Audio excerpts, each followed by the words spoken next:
Nós temos abordado aqui a carta do apóstolo Pedro, a segunda epístola de Pedro. Nós estamos vendo aqui no capítulo 3 algumas questões muito interessantes. No versículo 13 ele diz: nós, porém, segundo a sua promessa, esperamos novos céus e nova terra, nos quais habita a justiça. No versículo anterior, no versículo 12, os crentes foram incentivados a esperar pelo dia de Deus. E aqui eles são descritos como esperando pelos novos céus e uma nova terra na qual habita a justiça. A terra atual está contaminada. Isso apoia a visão de que o dia de Deus se refere ao estado eterno, quando haverá novos céus e uma nova terra. No profeta Isaías, no capítulo 65, 17 e 66, 22, os novos céus e a nova terra são usados para descrever o milênio, bem como o estado eterno também. Sabemos que essas passagens incluem o milênio porque o pecado estará presente. Em Isaías 65, 20, ele mostra exatamente isso. E os filhos nascerão e haverá sexo e haverá relacionamento, casamento. Pedro aplica as palavras exclusivamente ao estado eterno. Os céus e a terra existentes já terão passado. Pedro fala da justiça habitando nos novos céus e na nova terra. Atualmente, a graça reina por meio da justiça, como nos diz o apóstolo Paulo em Romanos. No milênio, a justiça reinará, e na eternidade a justiça habitará. Isso é interessante, essas diferenças que a gente precisa entender. Agora, a graça reina por meio da justiça. No milênio, a justiça vai reinar, e na eternidade a justiça ela habitará em tudo, em todos os lugares. No reino terrestre, Cristo governará com uma vara de ferro, com uma barra de ferro, e a justiça será imposta por ele. Nesse sentido, a justiça reinará. Mas na eternidade, não haverá necessidade de uma barra de ferro, não há necessidade de um poder que domine, porque ela vai se manifestar interiormente. A justiça vai habitar em cada pessoa. A retidão estará em casa. Nenhum pecado entrará para estragar a paz ou a beleza dessa cena. É uma coisa extraordinária. O cristão deve esperar o Senhor e viver vida reta. Deve estudar a Escritura e crescer em Cristo. Por esta razão, diz Pedro no capítulo 3 da segunda epístola, no versículo 14, por esta razão, pois, amados, esperando estas coisas, empenhai-vos por serdes achados por ele em paz, sem mácula e irrepreensíveis. A verdade sobre os novos céus e a nova terra deve aprofundar nosso desejo de viver santamente, como para o Senhor e não para os homens. Quando a gente olha este mundo e o Brasil e essas CPIs que são feitas com homens tão comprometidos com a injustiça, nós precisamos esperar uma expectativa de algo que transcenda a esta realidade tão corrompida. Não é apenas uma verdade que devemos sustentar, mas devemos buscar, devemos ansiar por uma realidade mais profunda. Saber que em breve estaremos diante de Deus deve criar em nós o desejo de ser santos, imaculados, irrepreensíveis. Isto é, de ser moralmente limpos, incorruptíveis, não fazendo negociatas. Devemos nos tornar zelosos por sermos encontrados em um estado de paz, não de contenda, não de guerra, não de levantes. E ele diz no versículo 15, e tende por salvação a longanimidade de nosso Senhor, como igualmente, ele vai dizer, o nosso amado irmão Paulo vos escreveu, segundo a sabedoria que lhe foi dado. E considerai que a longanimidade de nosso Senhor e a sua salvação precisam ser observadas. A sua demora, a demora do Senhor de vir no julgamento é para dar aos homens plena oportunidade de serem salvos. Por que o Senhor ainda não voltou? Porque Ele está dando oportunidade àqueles que não o conhecem, possam recebê-lo e, conhecendo, serem transformados, porque a palavra de Deus é o único instrumento que pode realmente gerar em nós uma vida verdadeira. Ao considerarmos a multiplicação da iniquidade dos homens, muitas vezes nos perguntamos como o Senhor pode aguentar por mais tempo? Por que Ele não volta logo? Sua tolerância é surpreendente, mas há uma razão para isso. Ele não deseja a morte do ímpio.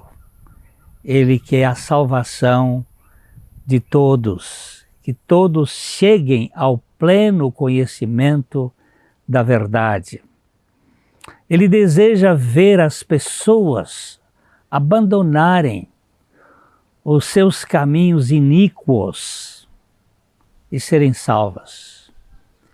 Como seria precioso se a humanidade ganhasse a dimensão da sua morte para o pecado, da sua morte para o egoísmo, da sua morte para a tirania, a possessão, e ganhasse uma vida, a vida de Cristo no seu interior. Isto nós teríamos um mundo extremamente saudável, fraterno, amigo. Esse é o objetivo, seria a salvação do maior número de pessoas. Não ser religioso, católico, protestante, qualquer coisa assim, mas ser novas criaturas em Cristo Jesus. Terem o caráter de Jesus, a natureza de Jesus. O apóstolo Pedro, ele falou do irmão Paulo, do amado irmão Paulo, que segundo a sabedoria que lhe foi dada, ele escreveu algumas coisas importantes, vários pontos interessantes emergem dessa alusão a Paulo. Primeiro Pedro fala de Paulo como irmão amado, apesar do fato de Paulo ter repreendido publicamente Pedro em Antioquia por ter ele agido sem sinceridade, dissimuladamente. O registro disso você depois pode até ler em Gálatas 2, desde o 11 até o 21, ele fala de um comportamento de Pedro que ele foi impróprio. E Pedro chama Paulo de irmão amado. Ele não ficou ressentido, magoado, porque muitas vezes quando nós somos chamados à atenção, quando alguém nos repreende, nós ficamos irritados, ficamos nervosos, ficamos amargurados no espírito, porque queremos passar uma imagem de irrepreensibilidade, de perfeição, e este fato me chama a atenção. Obviamente, Pedro aceitou a repreensão humildemente. Ele percebeu que ele tinha pisado na bola. E agora, quando Paulo o repreende, ele se comporta de uma maneira saudável, sensata. Todos devemos ser capazes de aceitar a correção sem abrigar no nosso coração as animosidades, ficar ressentidos, né? Pedro reconheceu que Paulo recebeu sabedoria divina ao escrever suas epístolas. Ele diz que o amado irmão Paulo, quando escreveu coisas difíceis, mas as suas palavras eram palavras que tinham a chancela do Espírito Santo. Esta é certamente uma sugestão de que Pedro considerou os escritos de Paulo como sendo divinamente inspirados. Pedro sendo aquele apóstolo que recebeu do Senhor a missão de anunciar o Evangelho a primeira vez no Pentecostes para os judeus e depois na casa de Cornélio para os gentios, ele não se sentia superior. Ele não tinha essa ideia de primazia, mas ele foi orientado pelo apóstolo Paulo e ele recebeu isto com muito carinho. Isso é maravilhoso. A gente vê esta carta mostrando o caráter do apóstolo, chamando Paulo de amado irmão. Os leitores de Pedro aparentemente leram uma ou mais das epístolas de Paulo e estavam certos de que realmente isso significava que as epístolas foram endereçadas diretamente a eles ou que circulavam naquela área. E com o respaldo de Pedro, ele teria mais condições de penetrar no coração daquelas pessoas. Qual das cartas de Paulo diz que a longanimidade de nosso Senhor é a salvação? Romanos 2,4, ele nos diz: ou desprezas as riquezas da sua bondade e paciência e longanimidade, não sabendo que a bondade de Deus te conduz ao arrependimento? Esta realidade que Paulo está transmitindo, e Pedro aqui mostra isto. Em todas as suas epístolas, Paulo falou das grandes verdades com as quais Pedro tem lidado em suas duas cartas, tanto na primeira, que já vimos aqui no nosso programa, como nesta segunda que estamos vendo. Verdades como o novo nascimento, como a divindade de Cristo, como a sua vida de sofrimento sem pecado e sua morte substitutiva, a sua ressurreição, a sua ascensão ao céu, a sua segunda vinda, o dia do Senhor e o estado eterno. Tanto Paulo quanto Pedro falam desses assuntos e nos lembram que nós precisamos ganhar essa dimensão. Algumas verdades bíblicas são difíceis de entender, como a Trindade, a eleição de Deus, o livre-arbítrio do homem, o mistério do sofrimento e assim por diante. Nós temos alguns textos que são complicados e difíceis. E Paulo tratou disso, então Pedro disse, olha, irmão Paulo costuma falar de assuntos difíceis de entender, que os ignorantes e os incautos costumam distorcer. Não devemos nos perturbar se encontrarmos na Bíblia assuntos que estão acima de nossa compreensão. Mesmo porque a palavra de Deus, ela excede o nosso pensamento, o nosso entendimento. A palavra de Deus é infinita e inesgotável. Ela transcende, ela vai muito além. Ao estudá-la, devemos estar sempre dispostos a dar crédito a Deus por saber coisas que nunca podemos compreender totalmente. Elas são coisas que vão muito além. Eu, quando estou diante de um grande rio, eu não preciso ficar preocupado em beber toda a água do rio, mas eu tenho nele água suficiente para dessedentar a minha sede. Eu não vou compreender tudo da palavra de Deus, mas eu tenho nela a realidade que vai saciar a minha identidade. Pedro não está criticando os escritos de Paulo quando ele fala de coisas difíceis de entender.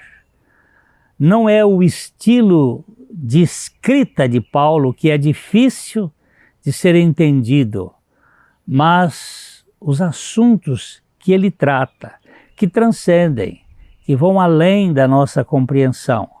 Estes assuntos que nós não podemos abarcar, porque eles estão muito além.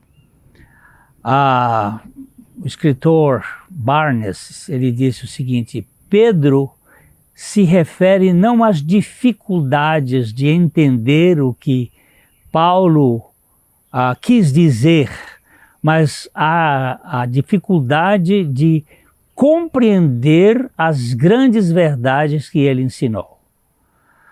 Aqui é que está a grande questão, são as verdades que transcendem. Em vez de aceitá-los simplesmente pela fé, pessoas incultas e instáveis distorcem algumas destas verdades difíceis para a sua própria destruição. Eu não sei sobre a eleição, por que Deus elege. Eu sei que isso é um assunto bíblico, que eu não posso descartá-lo. Eu não sei explicar por que isso acontece, mas o que eu posso dizer é que isso é bíblico.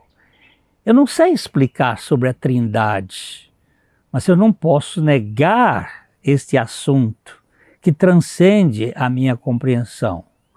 Algumas seitas falsas, por exemplo, distorcem a lei como um meio de salvação, em vez de uma reveladora do pecado, como revelando o pecado, como um diagnóstico.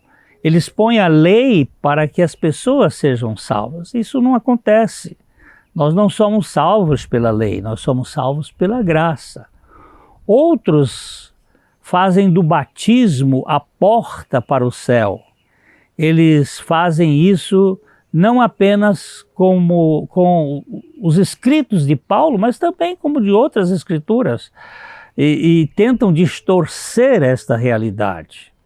Observe que Pedro aqui coloca os escritos do apóstolo Paulo no mesmo nível que o resto das escrituras, isto é, o Antigo Testamento e quaisquer porções do Novo Testamento, então disponíveis na época, eles têm o mesmo peso. Ele reconhece que as epístolas paulinas faziam parte das Sagradas Escrituras inspiradas e nós precisamos entender isto. A palavra de Deus foi escrita durante